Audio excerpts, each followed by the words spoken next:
Hello students. इसके पहले वाले लेक्चर में हमने किसके बारे में पढ़ा था? अमाइनो एसिड के बारे में पढ़ा था। फिर उसके बाद प्रोटीन के बारे में पढ़ा था हमने। पॉलीपेप्टाइड्स क्या होते हैं इनके बारे में पढ़ा था और नंबर ऑफ अमाइनो एसिड, ठीक है, उसके अकॉर्डिंग हमने डिवाइड किया था कि इसकी स्ट्रक्चर कैसी होगी। ये सिंपल ऑलिगो प्रोटीन होगा या फिर हम ऑलिगोपेप्टाइड होगा या पॉलीपेप्टाइड होगा या फिर प्रोटीन होगा।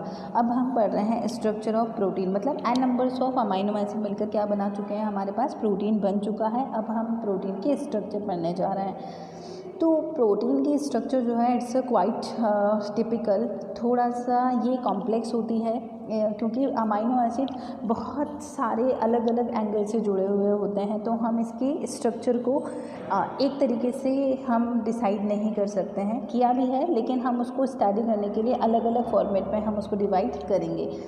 तो स्ट्रक्चर ऑफ प्रोटीन जो है वो सबसे पहले तो आपको ये देखना पड़ेगा कि जो प्रोटीन है वो किससे बना होता है, अमाइनो एसिड से बना होता है। और अमाइनो एसिड पेप्टाइड बॉन्ड से जुड़े हुए होते हैं। जो पेप्टाइड बॉन्ड किससे बनता है, CO और NH जो बॉन्ड होता है उसको हम क्या बोलते हैं, पेप्टाइड बॉन्ड बोलते हैं। The structure of protein is very complex बताया। Structure and shape of protein can be studied at 4 different level. एक बारे में हम इसको नहीं पढ़ सकते हैं, तो हमने इसको 4 डिफरेंट लेवल में डिवाइड किया है, primary, secondary, tertiary and quaternary. तो each level being more complex than the previous one. तो सबसे सिंपलेस्ट कौन होगा, प्राइमरी, दैन सेकेंडरी, और सबसे ज़्यादा जो हमारे पास कॉम्प्लेक्स होगा वो क्वाटरनरी स्ट्रक्चर होगी इसकी। उसके बाद आता है हमारे पास, ये मैं पढ़ा चुकी हूँ आपको, थोड़ा सा पेज ऊपर नीचे हो गया। Physical properties of amino acid पढ़ा चुकी हूँ कि जो कलरलेस क्रिस्टलाइन होते हैं, सॉल्यूबल होते हैं। अमाइनो एसिड ज्विटर आयन बनाता है, मतलब उसके ऊपर कुछ चार्ज होता है, किसकी वजह से, NH2 एंड COOH की वजह से, जिसको हम क्या बोलते हैं, ज्विटर आयन बोलते हैं। ये देखिए यहाँ पर, और बताया था मैंने आपको कि जो NH2 है इसका H जो है वो इसके पास चला जाता है तो ये NH3 बना देता है, और इसके ऊपर चार्ज आ जाता है माइनस और इसके ऊपर आ जाता है प्लस। तो इस तरीके का जो आयन होता है दैट इज़ ज्विटर आयन। तो डाइपोलर होता है, देखिए आपको डाइपोलर मतलब 2 चार्जेस हैं यहाँ पर, तो डाइपोलर होता है ये कौन, ज्विटर आयन। अब आता है हमारे पास primary structure of protein. Protein में है 1 and more polypeptide chain. Protein के अंदर पॉलीपेप्टाइड चेन होगी, एक से ज़्यादा हो सकती है। Each polypeptide in a protein has amino acid linked with each other in the specific sequence and this sequence of amino acid is said to be the primary structure. यहाँ पर जो अमाइनो एसिड है उसका sequence fix है, बहुत ज़्यादा complicated नहीं है, ठीक है, वो सीक्वेंस है, नॉर्मल चल रहा है वो सीक्वेंस, उसे इसीलिए हमने उसको क्या बोला, primary structure. The sequence amino acid creates a different protein example sequence. देखिए सबसे पहले तो आपको देखना है कि अमाइनो एसिड जो हैं, अमाइनो एसिड आपस में जुड़कर, ठीक है, क्या बना रहे हैं, प्रोटीन बना रहे हैं। अब ये अमाइनो एसिड, अगर एक भी अमाइनो एसिड बीच में से चेंज हो जाता है तो हमारे पास जो प्रोटीन बनेगा वो भी क्या हो जाएगा, चेंज हो जाएगा। उस प्रोटीन की प्रॉपर्टी क्या हो जाएगी, चेंज हो जाएगी। जैसे कि haemoglobin is a chromoprotein. Haemoglobin क्या है, क्रोमोप्रोटीन है। Chromo means colour, protein means मतलब प्रोटीन के साथ क्या कॉन्जुगेटेड प्रोटीन है ये, जिसको हमने बोला क्रोमोप्रोटीन। तो क्रोमो मतलब कलर और प्रोटीन मीन्स प्रोटीन के साथ कलर जो है वो भी पिगमेंट जो है वो भी अटैच है। तो वो कौन सा पिगमेंट है, हीमो, ठीक है। और ग्लोबिन क्या है, प्रोटीन, और हीमो क्या है, पिगमेंट है जो कि रेड कलर देता है। अब आता है ऑक्सीजन ऑब्टेन। ये क्या करता है, हीमोग्लोबिन ऑक्सीजन को बाइंड अप करता है और सेल्स तक पहुंचाता है। Its function is to transport oxygen obtain through the breathing. हम जो सांस लेते हैं उसके थ्रू जो ऑक्सीजन मिलती है वो किससे बाइंड अप हो जाती है, हीमोग्लोबिन से, और हीमोग्लोबिन उसको सेल्स तक पहुंचाता है जहाँ पर वो ऑक्सीजन माइटोकॉन्ड्रिया तक जाती है और उसका ऑक्सीडेशन होता है जिससे कि हमें एनर्जी मिलती है, ठीक है। अब आता है हमारे पास, it is made up of 574 amino acid से बना हुआ होता है कौन, haemoglobin. The change in 1 amino acid, अब सीक्वेंस है एक, सोचो 574 जो अमाइनो एसिड है वो एक लाइन से जुड़े हुए हैं। ठीक है। अब उनका सीक्वेंस फिक्स है कि 5वें नंबर पर ये वाला अमाइनो एसिड आएगा, 10 पे ये वाला आएगा, 13 पर ये वाला आएगा, ये फिक्स है। अगर ये चेंज हो गया तो स्ट्रक्चर भी क्या हो जाएगी, चेंज हो जाएगी। The change in one amino acid in structure this is no. अब होगा क्या, जो हमारे पास हीमोग्लोबिन है उसमें उसका सीक्वेंस क्या हो जाएगा, चेंज हो जाएगा, और उस चेंज सीक्वेंस को हम क्या बोलेंगे, सिकल सेल एनीमिया। क्या बोलेंगे उसको, सिकल सेल एनीमिया।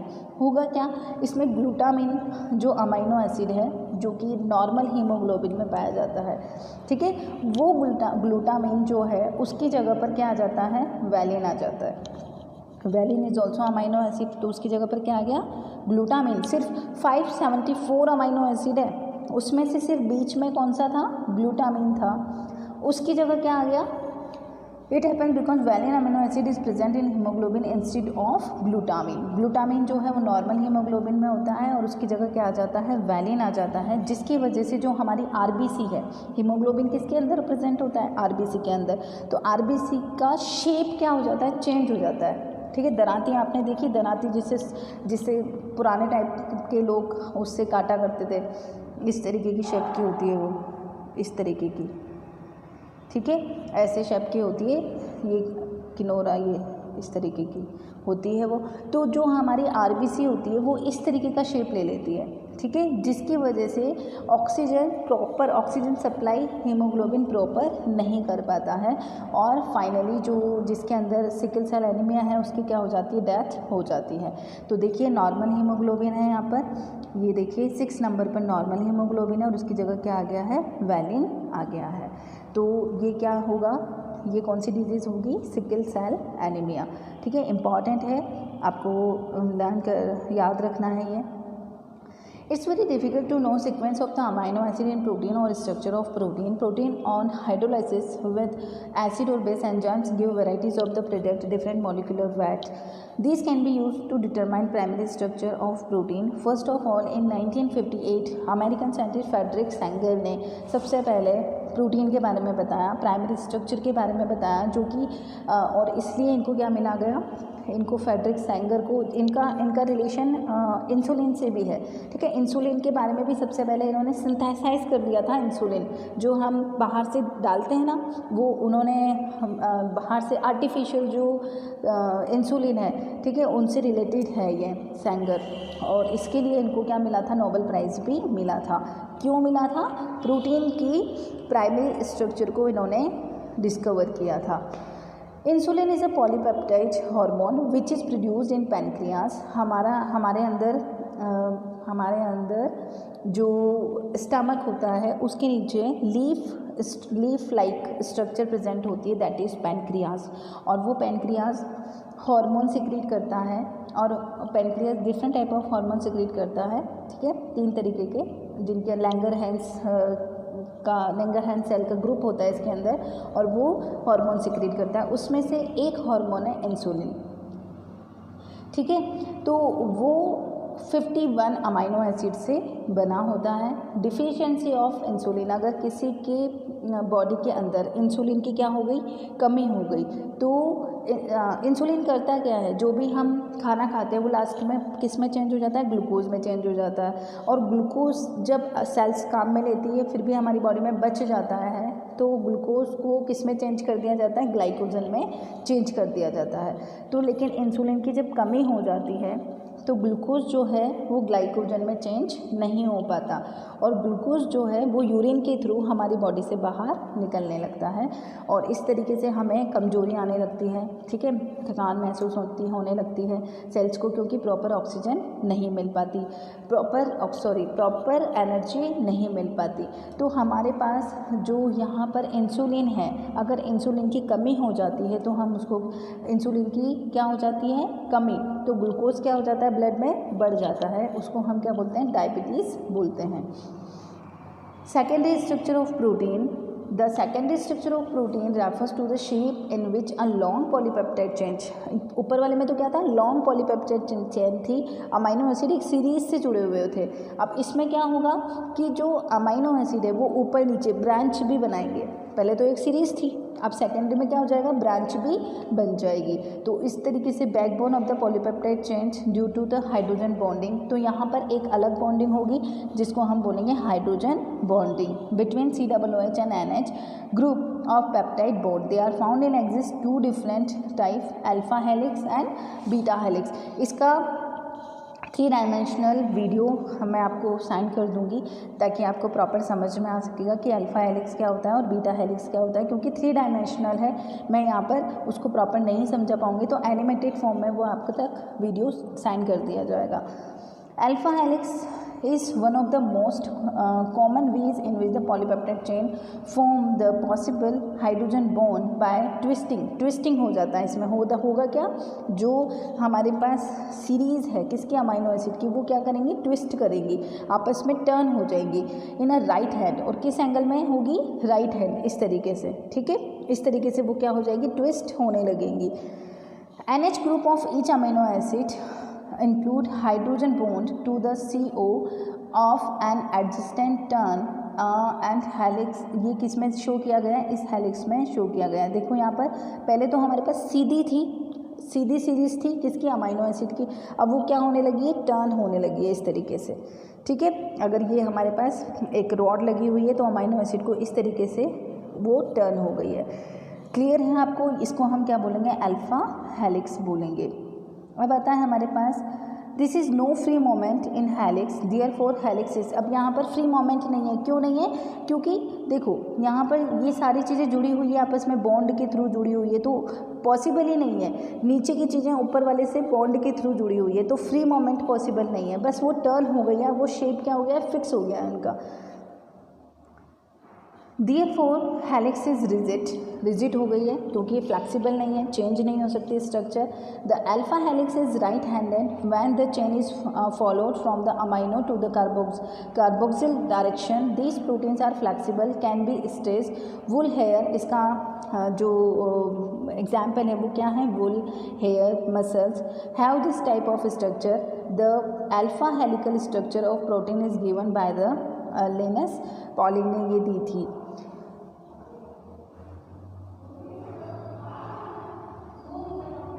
फ्लैक्सिबल है लेकिन रिजिड भी है, ठीक है, ये ध्यान रखना है आपको। फ्लैक्सिबिलिटी थोड़ी बहुत है लेकिन रिजिड भी है। जितनी बॉन्ड के बीच में गैप होगा उतना तो ये घूमेगी, लेकिन उससे ज़्यादा ये टर्न नहीं हो सकती है, तो इसलिए हम इसको क्या बोलेंगे, रिजिड बोलेंगे।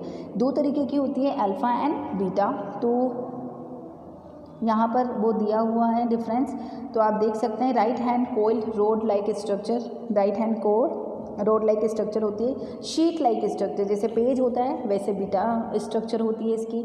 Hydrogen bonds form within the polypeptide chain. Hydrogen जो पॉलीपेप्टाइड चेन है, सिंपल चेन है, वो ऊपर नीचे किस 2 चेन है, ठीक है, वो चेन के बीच में आपस में तो कौन सा बॉन्ड है, पेप्टाइड बॉन्ड, और 2 चेनें आपस में किससे जुड़ी हुई होती है, हाइड्रोजन बॉन्ड से जुड़ी होती है। Beta sheet are formed by the linking 2 and more beta strand by hydrogen bond. यहाँ पर तो जो formed by the linking 2 and more beta strand, यहाँ पर बीटा स्ट्रैंड क्या हो सकती है, 2 से ज़्यादा भी हो सकती है। Hydrogen bond form the between NH group of one amino acid residue with CO group of another amino acid। ऊपर नीचे वाले जो अमाइनो एसिड है उनके बीच में जो बॉन्ड बनता है वो हाइड्रोजन बॉन्ड है। Hydrogen bond are form between the neighbouring NH CO group of adjacent peptide chain. इसमें जो अल्फा है उसमें थोड़ा सा सीक्वेंस है, लेकिन बीटा है उसमें सीक्वेंस बिल्कुल भी नहीं है। R group of the amino acid are oriented outside of the helix. R group जो है वो आउटसाइड ऑफ द हेलिक्स, किसके अंदर, देखो ऊपर अगर अब जाए हम तो यहाँ पर ये आर ग्रुप है, ये हेलिक्स के आउटसाइड ये है, दिखाई दे रहा है आपको, बिल्कुल आउटसाइड है ये। अगर ये एक चेन है तो ऊपर की तरफ क्या होगा, हमारे पास आर ग्रुप होगा।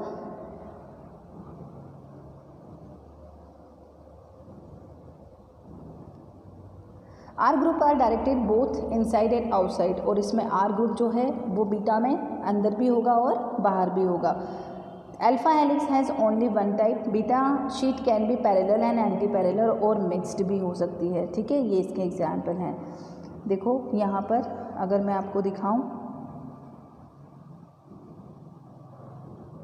तो इसमें देखो जो ये आर है, ये वाला, दिस इज़ द आर, दिखाई दे रहा है आपको, ये अंदर भी है और ये बाहर भी है, ठीक है। तो जो आर ग्रुप है वो अंदर भी होता है बाहर भी होता है, तो इसको हम क्या बोलेंगे, बीटा हेलिक्स। और ऊपर देखिए आप, सिंपल कॉइल स्ट्रक्चर है जो कि हाइड्रोजन बॉन्ड से जुड़ी होती है, हल्की सी थोड़ी सी फ्लेक्सिबल होती है और रिजिड भी होती है, तो वो क्या होती है, अल्फा हेलिक्स होती है। अब आता है हमारे पास tertiary structure. Tertiary structure of the protein, इसके बारे में हम नेक्स्ट वीडियो में स्टडी करेंगे।